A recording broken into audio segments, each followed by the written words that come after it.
कर्म तो हर पल हर समय हम सब करते हैं। ऐसा कोई क्षण संभव नहीं कि जब हम कर्म किए बिना रह सकें।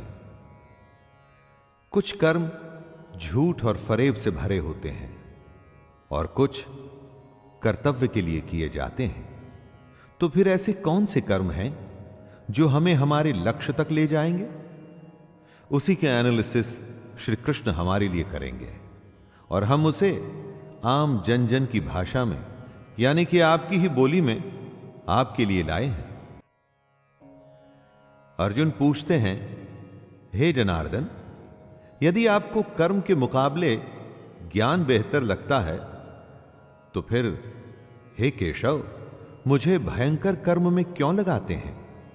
कृष्ण ज्ञान को कर्म से अधिक बेहतर बताते हैं।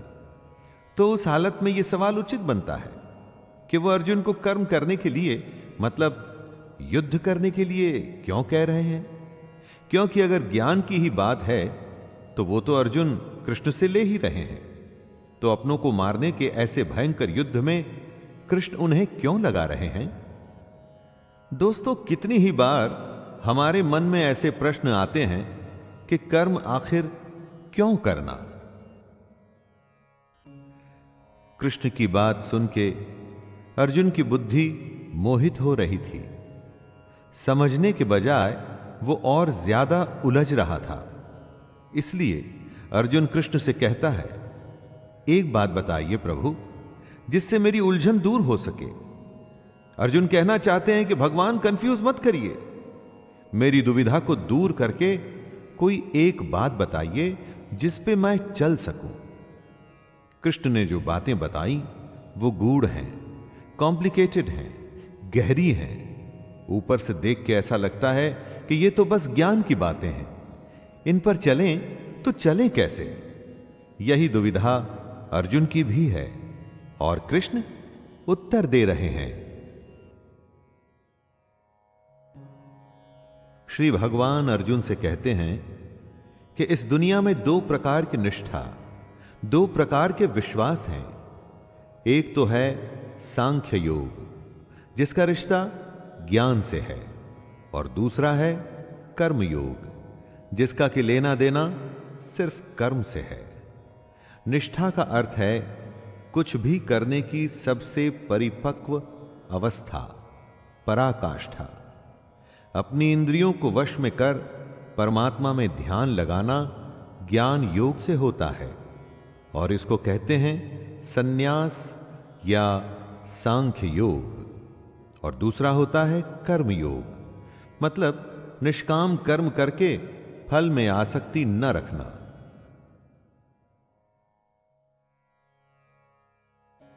मनुष्य न तो कर्मों को शुरू किए बिना निष्कर्मता को अर्थात योग निष्ठा को प्राप्त होता है और न कर्मों के केवल छोड़ देने से सिद्धि यानी सांख्य निष्ठा को ही प्राप्त होता है। दोस्तों, ऐसा नहीं कि आप कर्म करें ही ना और स्वयं को सन्यासी कहें। ऐसे तो दुनिया चल ही नहीं पाएगी। अपने कर्तव्य को छोड़ यदि आप सन्यासी बन जाते हैं और आप समझते हैं कि आपको मोक्ष मिल जाएगा, ना, तो वो संभव नहीं है। ऐसा नहीं हो सकता कि कर्मों को त्याग दें और खुद को कर्म योगी कहें। कर्म को न करने से या उसे हमेशा के लिए त्याग देने से कुछ भी हासिल नहीं होगा। ऐसा हो ही नहीं सकता कि मनुष्य किसी भी काल में क्षण मात्र भी बिना कर्म किए रह जाए। हमारी दुनिया ऐसी है, हम चाहें या न चाहें, कर्म तो हमें करना ही पड़ेगा। कर्म न करना भी कर्म करना ही है। जिस तरह हम इस दुनिया में आए हैं, जिस तरह से प्रकृति ने हमें, नेचर ने हमें बनाया है, उसका गुण यही है कि हम हर समय कर्म करें। प्रकृति में कभी कुछ रुकता नहीं, सांसें चलती हैं, समय चलता है, जीवन का चक्का चलता ही रहता है। जब तक जीवन रहेगा तो कर्म भी रहेगा। इसीलिए यह आवश्यक है कि कर्म को समझा जाए और समझ के उसे किया जाए। जो सिर्फ दिखावे के लिए अपनी इंद्रियों को जबरदस्ती ऊपर से रोक कर, लेकिन अंदर मन से हमेशा उन्हीं के बारे में सोचता है, वह मिथ्याचारी अर्थात दंभी कहा जाता है। मतलब झूठा और घमंडी। खाना खाने से तो मना कर दिया, लेकिन हमेशा खाने और उसके स्वाद के बारे में ही सोचता रहे, तो यह कैसा उपवास हुआ? इसे व्रत नहीं माना जाएगा। कितने ही साधु सन्यासी आपको मिलेंगे जो कहते हैं कि उन्होंने दुनिया को त्याग दिया है, कर्म को त्याग दिया है, लेकिन अगर उनके मन में इस दुनिया के लिए अभी भी लालसा है, इच्छा है, तो कृष्ण उन्हें झूठा और पाखंडी बताते हैं। हे अर्जुन, जो पुरुष सच्चे मन से इंद्रियों को कंट्रोल में कर उनसे बिना लगाव लगाए काम करता है, वो ही कर्मयोग का पालन करता है, वही श्रेष्ठ है। कृष्ण एक तरह से चेतावनी दे रहे हैं कि इंद्रियों को वश में तो करना ही है, परंतु साथ ही साथ मन का उन इंद्रियों से किसी भी विषय से लगाव नहीं होना चाहिए। उसे ही कर्म योग माना जाएगा। जब इंद्रियां वश में होती हैं तो आप कुछ भी करने में संभव होते हैं। किसी भी तरह की कोई बाधा, डिस्टरबेंस आपको आपके काम से रोक नहीं सकती। और अगर आप इंद्रियों के वश में हैं तो चाहे वो स्वादिष्ट खाने की महक ही क्यों ना हो, कोई रूपसी नारी ही क्यों ना हो, आसपास का शोर ही क्यों ना हो, छोटी या बड़ी हर बाधा आपको आपका काम करने से रोकेगी। हे अर्जुन, तू केवल कर्तव्य निभा, क्योंकि कर्म न करने के मुकाबले कर्म करना बेहतर है, तथा कर्म न करने से तेरा जिंदा रहना भी तो पॉसिबल नहीं। अर्थात तू शस्त्र उठा और युद्ध कर, अपना कर्म कर, क्योंकि यह कर्म न करने से कहीं अच्छा है। कहने का अर्थ है कि कर्म तो बहुत सारे हैं, लेकिन उसमें से एक चुना हुआ है। उस चुने हुए को ही निर्धारित कर्म कहते हैं। अपनी मर्जी से अगर आप कर्म चुन लेंगे तो उसे निर्धारित नहीं माना जाएगा। आपको अपना कर्तव्य समझकर अपना कर्म चुनना होगा, अथवा जो कर्म आपको मिला है उसे अपना कर्तव्य समझकर निभाना होगा।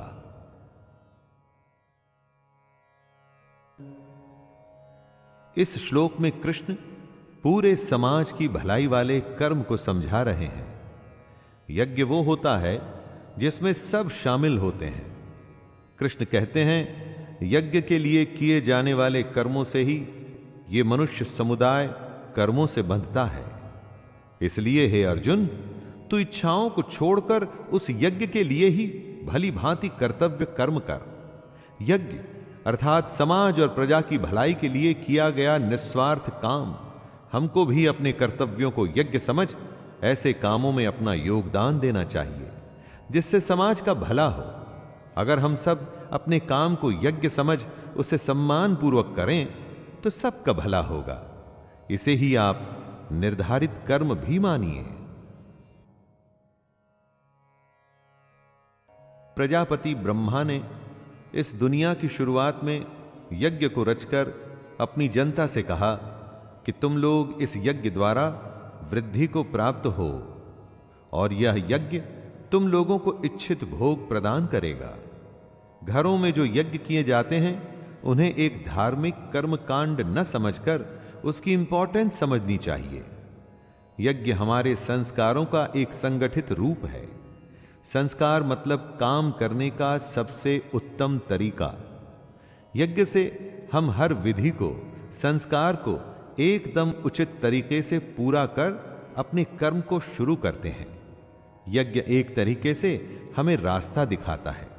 अगर आगे भी संस्कारों का पालन होगा तो ध्येय अर्थात गोल, हमारा एम जरूर पूरा होगा। ब्रह्मा कहते हैं कि यज्ञ से सब लोगों को, देवताओं को खुश करना चाहिए, और फिर वो देवता खुश होके हम सबकी भलाई करेंगे।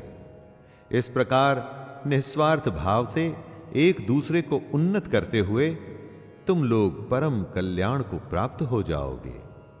यज्ञ तरीका है देवताओं को खुश करने का, और उसके बदले में देवता आपको खुश रखते हैं, आपकी उन्नति करते हैं। इसलिए काम शुरू करने से पहले, कुछ भी शुभ करने से पहले ईश्वर का नाम लेने का विधान है। यही ईश्वर का नाम जब सही तरीकों, सही पद्धति, सही मेथड्स के साथ किया जाता है, उसे यज्ञ कहते हैं। यज्ञ को अपने और देवताओं के बीच का एक मीडियम मान लीजिए, जिससे दोनों के बीच संबंध बना रहता है। यज्ञ करके जब आप देवताओं की पूजा करते हैं, तो वे आपके बिना मांगे ही आपकी सारी इच्छाओं को पूरा कर देते हैं। लेकिन जो यज्ञ नहीं करता, उस यज्ञ से देवता को प्रणाम नहीं करता, लेकिन फिर भी अपनी इच्छाओं को पूरा करना चाहता है, उन्हें चोर समझना चाहिए। कुछ देने पे कुछ मिलता है, कुछ करने से कुछ मिलता है। बिना अर्घ्य चढ़ाए, बिना पूजा किए अगर कोई चाहता है कि उसकी मनोकामना पूरी हो जाए, बिना कुछ काम किए अगर कोई सोचे कि उसका काम बन जाए, तो इसे बेईमानी या चोरी ही तो कहा जाएगा। यज्ञ से बचे हुए अन्न को खाने वाले श्रेष्ठ पुरुष सब पापों से मुक्त हो जाते हैं, और जो पापी लोग अपना शरीर पोषण करने के लिए ही अन्न पकाते हैं, वे तो पाप को ही खाते हैं।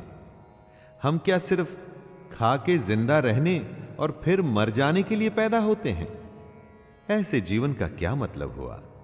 अपने जीवन का पर्पस, उसका उद्देश्य हमें समझना चाहिए।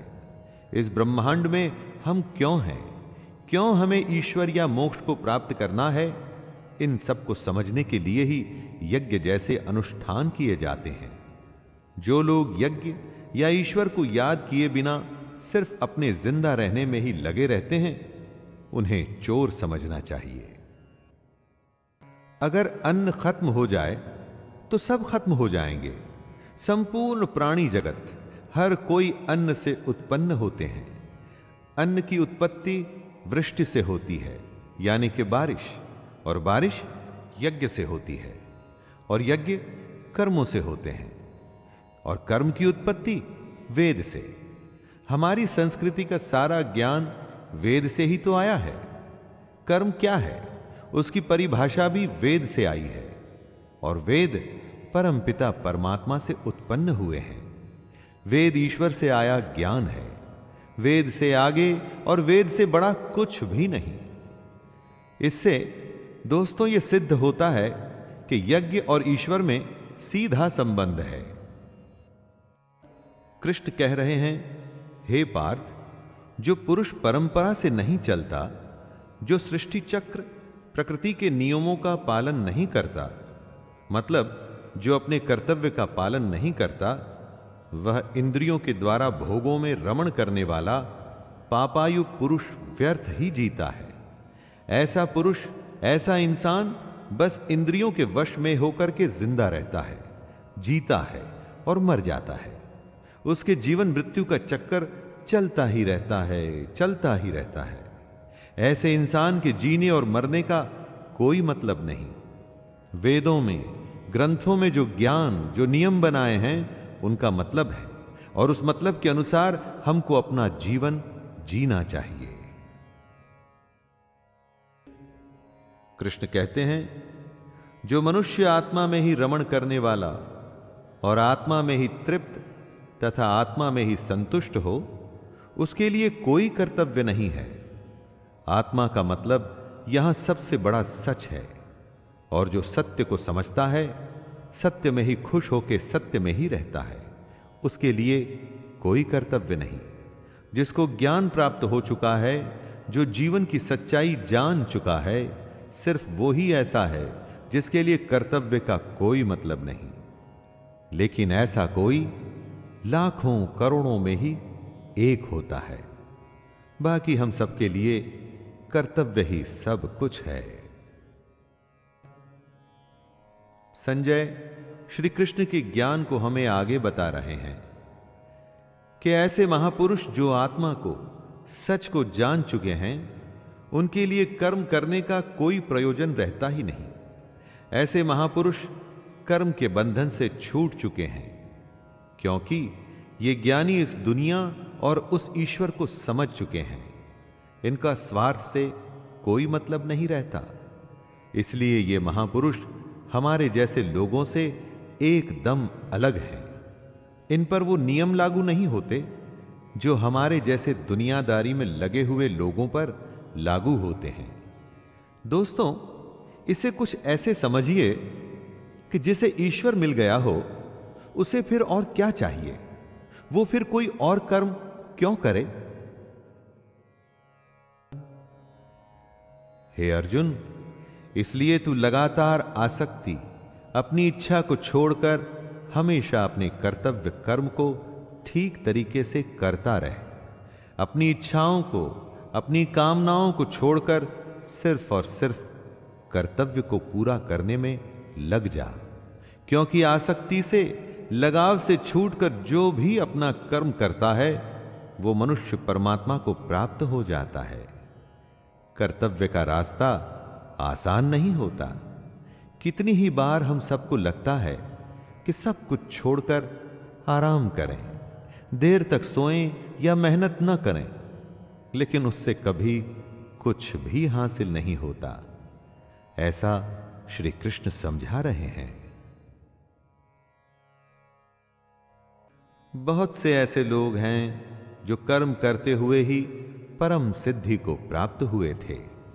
बहुत से ज्ञानी महापुरुष तो ऐसे होते हैं जो आत्मा की सच्चाई को पहचान जाते हैं, लेकिन बाकी लोगों के लिए सिर्फ कर्म ही एक रास्ता है अगर उन्हें जीवन में कुछ करना है तो। अगर आप चाहते हैं कि आपके जीवन का कोई मतलब हो, जन्म लेना, जिंदा रहना और फिर मर जाना, इस बेकार जीवन से बचकर अगर आप कुछ करना चाहते हैं तो आसक्ति यानी अटैचमेंट से बचते हुए आपको अपना कर्म करना चाहिए और अपने कर्तव्य को पूरा करना चाहिए। लीडर जो होता है ना, वो आगे चलता है और बाकी सब उसके पीछे पीछे। इसलिए आपको यह फैसला करना है कि आप आगे चलने वाले हैं या पीछे। कृष्ण कहते हैं कि श्रेष्ठ पुरुष जो जो आचरण करता है, अन्य पुरुष भी वैसा वैसा ही आचरण करते हैं। वो जो कुछ प्रमाण कर देता है, समस्त मनुष्य समुदाय उसी के अनुसार बरतने लग जाता है। कहने का अर्थ है, जो हमारे आदर्श होते हैं हम उन्हीं को फॉलो करते हैं। किसी भी फील्ड को ले लीजिए, कुछ ऐसे लोग होते हैं जो उस फील्ड में सर्वश्रेष्ठ होते हैं और पूरी दुनिया उन्हीं के जैसा करने की कोशिश करती रहती है। लीडर एक होता है और फॉलोअर्स अनगिनत। तो दोस्तों, आप क्या बनना चाहते हैं, आगे या पीछे? यानी कि आप आगे चलना चाहते हैं या सबके पीछे? कृष्ण कहते हैं, हे अर्जुन, मेरा इन तीन लोकों में कुछ भी कर्तव्य नहीं है और ना ही ऐसी कोई वस्तु है जिसे मैं प्राप्त नहीं कर सकता, तो भी मैं कर्म में ही बरतता हूं। श्री कृष्ण से बड़ा लीडर कौन होगा दोस्तों? लेकिन वो भी कर्म करते हैं, वो भी कर्म करते हुए अपने कर्तव्य का निर्वाह करते हैं। कृष्ण ने महाभारत में भाग लेने से मना नहीं किया। उनकी नारायणी सेना कौरवों के साथ थी, लेकिन वो खुद अर्जुन के साथ, वो अर्जुन के सारथी बने। जब कृष्ण अपना कर्म करके अपने कर्तव्यों को पूरा कर रहे हैं, तो हम कौन होते हैं, हम क्या हैं, फिर हम क्यों न करें? कृष्ण कहते हैं, हे पार्थ, अगर मैं कर्मों को करने में सावधानी न बरतूं तो बड़ा अनर्थ हो जाएगा। हर कोई श्री कृष्ण को फॉलो करता है। अगर आपका लीडर ही कुछ नहीं करेगा, अगर भगवान ही कुछ नहीं करेंगे, तो मनुष्य तो सब कुछ करना छोड़ देंगे। जो सबसे बड़ा होता है, लीडर होता है, सर्वश्रेष्ठ होता है, सब उसके पीछे चलते हैं। अब अगर कृष्ण ये सोचते कि मैं तो भगवान हूं और मैं कर्म नहीं करूंगा, तो उन्हें किसी और को ज्ञान देने का क्या अधिकार रह जाता? ईश्वर होते हुए भी उन्होंने अपने हर कर्तव्य का पालन किया, कर्म से कभी पीछे नहीं हटे। उनके पग चिन्हों पर ही अब हमें चलना है और कोशिश करनी है सर्वश्रेष्ठ बनने की। कृष्ण बता रहे हैं, यदि मैं कर्म न करूं तो ये सब मनुष्य नष्ट भ्रष्ट हो जाएं और मैं संकरता का करने वाला होऊंगा तथा मेरी वजह से सारी प्रजा नष्ट हो जाएगी। अगर कृष्ण कर्म नहीं करेंगे तो दोस्तों दुनिया खत्म हो जाएगी, मनुष्य नष्ट हो जाएंगे। सोचिए, ये दुनिया उन्हीं की तो लीला है, माया है, खेल है, और जिसने खेल को रचा है अगर वो ही अपना कर्म नहीं करेगा तो दुनिया में क्या बचेगा? चाहे वो ईश्वर हो या साधारण इंसान, नियम तो सब पर लागू होते हैं। अगर कर्म का नियम है तो वो कृष्ण को भी करना पड़ेगा और हमें और आपको भी। हे भारत, जिनमें समझ नहीं होती ना, वो कर्म में आसक्त होकर काम करते हैं। विद्वानों को, समझदारों को बिना लगाव के कर्म करना चाहिए। क्या यज्ञ करने से हम ज्ञानी हो जाते हैं? कर्म को सही विधि करने से क्या हम ज्ञानी हो जाते हैं? नहीं, कर्म करना है लेकिन उससे आसक्ति, अटैचमेंट नहीं रखनी, और ऐसा करना आसान नहीं है। अगर कोई ऐसा ज्ञानी है जिसका कि कर्मों से कोई लेना देना नहीं, जैसे कि साधु, सन्यासी, जिनकी कर्म में आसक्ति नहीं, तो ऐसे लोगों को समाज सेवा में लग जाना चाहिए। यह उनके लिए कहा गया है जिन्हें लगता है कि दुनिया छोड़ सन्यासी बनने से उन्हें भगवान या सत्य की प्राप्ति हो जाएगी।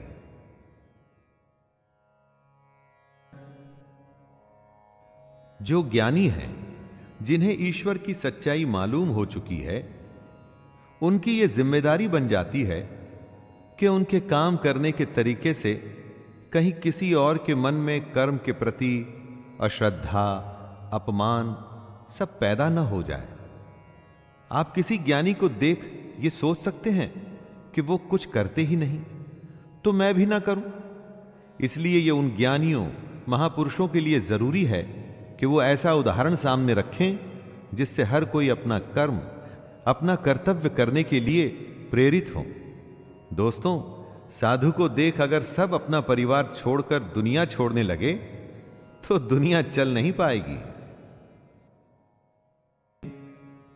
हर इंसान की एक प्रकृति होती है, एक नेचर होता है। अपनी उस प्रकृति के अनुसार ही वो कर्म करता है। हर कर्म उस प्रकृति के गुण के हिसाब से ही होता है। जिसके अंदर घमंड भरा होता है वो ये सोचता है कि मैं करता हूं, मतलब कि करने वाला वो है। ऐसा सोचने वाले को अज्ञानी कहा गया है। आप जो भी काम करते हैं उस काम को करवाने वाली आपकी प्रकृति है, उस प्रकृति के गुण हैं।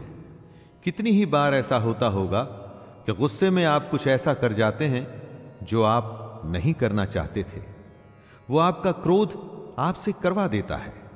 सोचिए और समझने की कोशिश करिए कि आपकी प्रकृति क्या है। यहां पर कृष्ण ने बहुत ही ज्यादा गहरी बात कही है। सात्विक, राजसिक और तामसिक 3 तरह की प्रवृत्तियां होती हैं। फिर उनके गुण विभाग और कर्म विभाग होते हैं। इस तरह से समझ लीजिए कि अलग अलग नेचर के एट्रीब्यूट्स होते हैं। इन्हीं गुणों की वजह से आप कर्म करते हैं।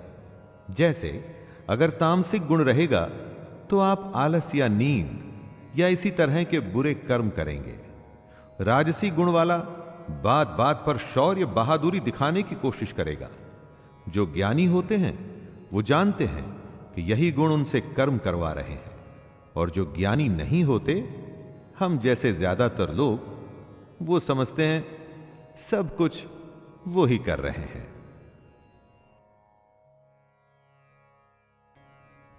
कर्म में लगे हुए ज्ञानियों को यह जानना चाहिए कि गुण ही उनसे कर्म करवाते हैं, वो खुद कुछ भी नहीं करते। और जब ज्ञानी इस बात को समझ लें तो यह उनकी जिम्मेदारी होती है कि वो अज्ञानियों को समझाए कि कर्म ही उनका धर्म है। ज्ञानी अर्थात कि पहुंचे हुए लोग, ये लोग जान जाते हैं कि उनके अंदर के गुण आते जाते रहते हैं, बदलते रहते हैं, और इन्हीं गुणों के अनुसार उनके कर्म भी बदलते रहते हैं। इसीलिए वो इन कर्मों को करने वाला खुद को कभी नहीं मानते, बस काम करते हैं और बाकी सब कुछ ईश्वर को सौंप देते हैं। दोस्तों, हमें भी बस कर्म करके बाकी सब कुछ उस पर छोड़ देना चाहिए। कृष्ण अर्जुन से कहते हैं कि तू मुझ अंतर्यामी परमात्मा में अपने सारे कर्मों को अर्पण कर दे। आशा को छोड़, ममता को छोड़ और दुख को दूर करके युद्ध कर। दोस्तों, अपने सारे कर्म हमें भगवान को सौंप देने चाहिए। कोई आशा नहीं, ममता नहीं और कोई दुख नहीं, कुछ भी भाव नहीं होना चाहिए।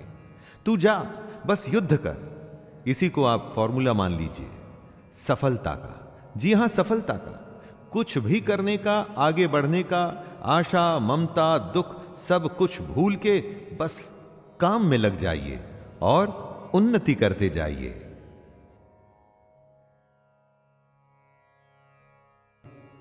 जीवन का मकसद है मोक्ष प्राप्त करना, जीने मरने के चक्कर से बचना। निष्काम कर्म का अगला कदम वही होता है। इसी के बारे में कृष्ण कहते हैं कि जो कोई मनुष्य दोष दृष्टि से रहित और श्रद्धा युक्त होकर मेरे इस मत का सदा अनुसरण करेगा, वो सारे कर्मों से छूट जाएगा। जो भी कोई सुख, दुख और मोह को छोड़कर बस अपने कर्म को सिर्फ मुझे अर्पण करता है और कर्म को सच्चे मन से करता है, वो कर्म के सारे बंधन से छूट जाता है। और कर्म के बंधन से छूटने का अर्थ है जन्म मृत्यु के चक्कर से बचना। कृष्ण कहते हैं कि कई लोग घमंड करके खुद को बहुत बड़ा समझते हैं। उन्हें लगता है कि वही करते हैं, सब कुछ वही करते हैं। उन्हें नहीं लगता कि उन्हें अपना कर्म श्री कृष्ण को, ईश्वर को अर्पण करना चाहिए। ऐसे लोग अपने झूठे ज्ञान में ही मस्त रहते हैं।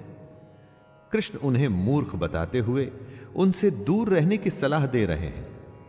आपको अपने चारों तरफ कई सारे घमंडी दिख जाएंगे दोस्तों, जिन्हें लगता है कि वो कुछ गलत नहीं कर रहे।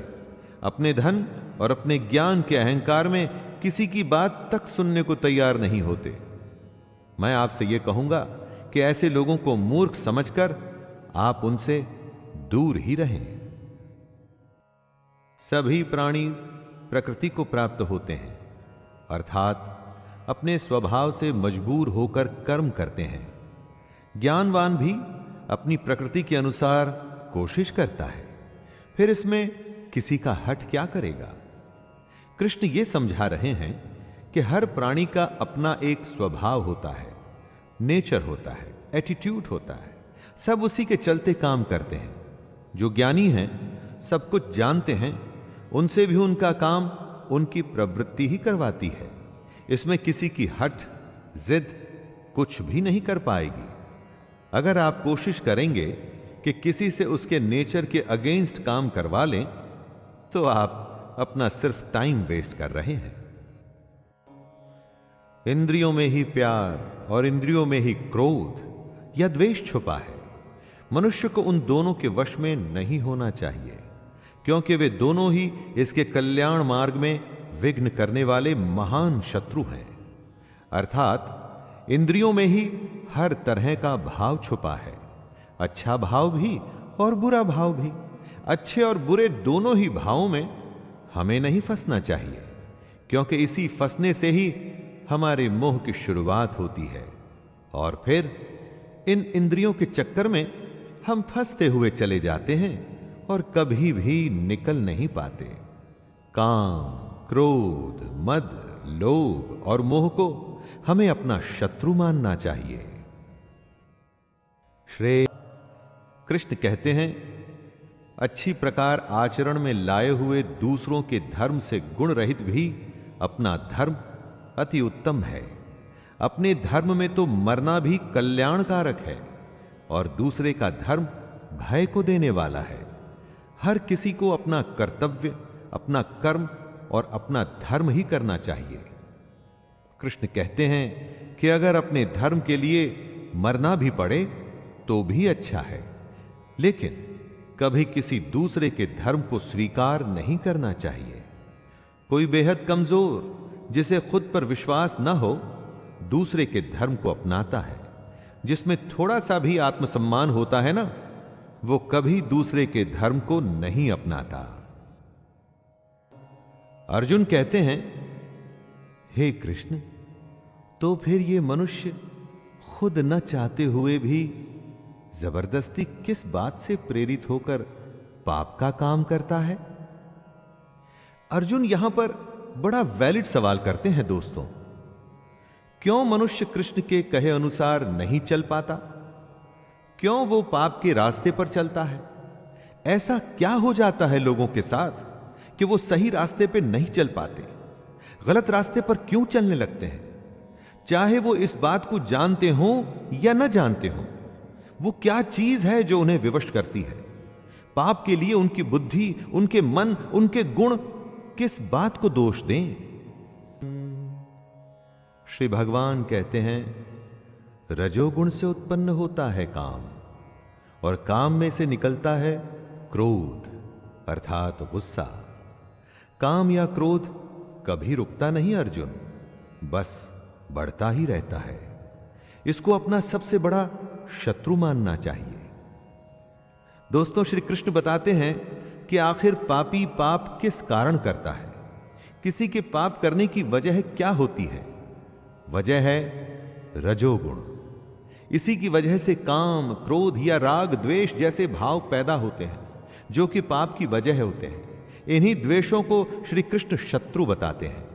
इन भावों के मन में आते ही आपको समझ जाना चाहिए कि आप पर शत्रु हावी हो रहा है और आपको उसे रोकने की जरूरत है। जिस प्रकार धुएं से आग और धूल से दर्पण ढका जाता है, तथा जिस तरह से जेर मतलब एमनियन से गर्भ ढका रहता है, वैसे ही उस काम द्वारा हमारा ये ज्ञान ढका रहता है। राख जलती रहती है और उसके धुएं में आग छुपी रहती है। शीशे पर अगर धूल हो तो चेहरा साफ नहीं दिखता। उसी तरह से जब ये काम, क्रोध जैसे विकार, ये जो कमियां हैं, हमारे अंदर में मौजूद ज्ञान को छुपा के रखती हैं। सब कुछ हमारे अंदर है, बाहर कुछ भी नहीं। ये ऐब, कमियां हमारे अंदर रहकर असली ज्ञान को छुपाकर एक तरह से हमें विवश कर देती हैं और हमें पाप करने के लिए उत्साहित करती हैं। इसलिए श्री कृष्ण इन्हें शत्रु बताते हैं। हे अर्जुन, ये ऐसी आग है जो कभी बुझती ही नहीं। इस आग का मतलब है काम, और इसी से मनुष्य का ज्ञान ढका हुआ है। भोगों से कभी कोई तृप्त नहीं हुआ है। पैसा अगर कमाया है तो और कमाना है, खाना अगर खाया है तो और खाना है। भोगों का कोई अंत नहीं होता, बल्कि ये भोग मनुष्य का अंत करके ही मानते हैं। जैसे आग को अगर ईंधन मिलता रहे तो वो कभी बुझती नहीं। इन भोगों को जब आप बढ़ाते हैं तो आप जलती हुई अग्नि में ईंधन ही डाल रहे हैं।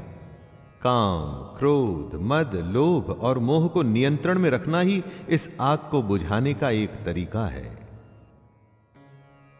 कृष्ण अर्जुन को समझा रहे हैं कि इंद्रियां, मन और बुद्धि ये सब इसके घर कहे जाते हैं। ये काम इन मन, बुद्धि और इंद्रियों द्वारा ही ज्ञान को कवर करके जीवात्मा को मोहित करता है। काम, क्रोध जैसे विकार, कमियां इंद्रियों, मन और बुद्धि में रहते हैं। ये इनके घर हैं जहां इनका निवास होता है। घर में रहकर ये कमियां घर के मालिक को मोहित कर उसे ही खत्म करने की कोशिश करती हैं। कुछ अच्छा देख मन में लालच आता है। काम पूरा न होने पर क्रोध आता है। इसी तरह से ये कमियां हमारे दिल, दिमाग पर कब्जा करना शुरू करती हैं और हम हमेशा इनके वश में रहते हैं। हे अर्जुन, तू पहले इंद्रियों को संयमित कर। इस ज्ञान और विज्ञान का नाश करने वाले महान पापी काम को कुछ भी करके बलपूर्वक मार दे। कृष्ण अर्जुन को सलाह देते हैं दोस्तों कि इससे पहले ये काम क्रोध जैसे शत्रु तुझ पर कब्जा कर लें, तू अपनी इंद्रियों को वश में करके अपने काम क्रोध को मार दे। ये काम और क्रोध ही हैं जो हमारे अंदर मौजूद ज्ञान को खत्म कर उसमें शंका भरते हैं, हमें हमारे रास्ते से भटकाते हैं। कितनी ही बार आपके साथ भी होता होगा कि कोई जरूरी काम करते हुए आराम करने का मन करता होगा। बस यही वो समय होता है दोस्तों जब आपको अपनी इंद्रियों को वश में करना होता है। इंद्रियों को स्थूल शरीर से बेहतर बलवान और सूक्ष्म यानी कि सटल कहते हैं। इन इंद्रियों से बेहतर मन है, मन से भी बेहतर बुद्धि है, और जो बुद्धि से भी बड़ा है वो आत्मा है। कृष्ण कहते हैं कि हमारे शरीर से श्रेष्ठ हमारी इंद्रियां हैं। सही बात है, किसी भी शरीर को उसकी इंद्रियां पल भर में वश कर लेती हैं, लेकिन इंद्रियों से बड़ा मन है। आप अपने मन से इंद्रियों को कंट्रोल कर सकते हैं, और मन से बड़ी बुद्धि है। गहरी बात है दोस्तों, इस बात को ध्यान में रखिएगा। तो अभी तक सबसे बड़ी हुई बुद्धि, और बुद्धि से बड़ी है आत्मा, और इसी आत्मा को समझने का यह सारा खेल है। कृष्ण अपनी बात को समझाते हुए कह रहे हैं कि हे अर्जुन, इस प्रकार बुद्धि से बेहतर अर्थात सूक्ष्म, बलवान और अत्यंत श्रेष्ठ आत्मा को मान। बुद्धि से अपने मन को वश में कर, और हे महाबाहो, तू इस काम रूप दुर्जय शत्रु यानी कि इनविंसिबल एनिमी को मार डाल। बुद्धि से मन को वश में करना है। अगर मन वश में हो गया तो आप इंद्रियों को भी वश में कर देंगे। जब मन और इंद्रियां आपके वश में हैं तो फिर उसका अगला कदम होगा आत्मा के पास पहुंचना। आत्मा परमात्मा का ही एक रूप है, और आपकी बुद्धि आपको आपकी आत्मा के करीब पहुंचा सकती है। तो दोस्तों, ये था भगवत गीता का अध्याय 3।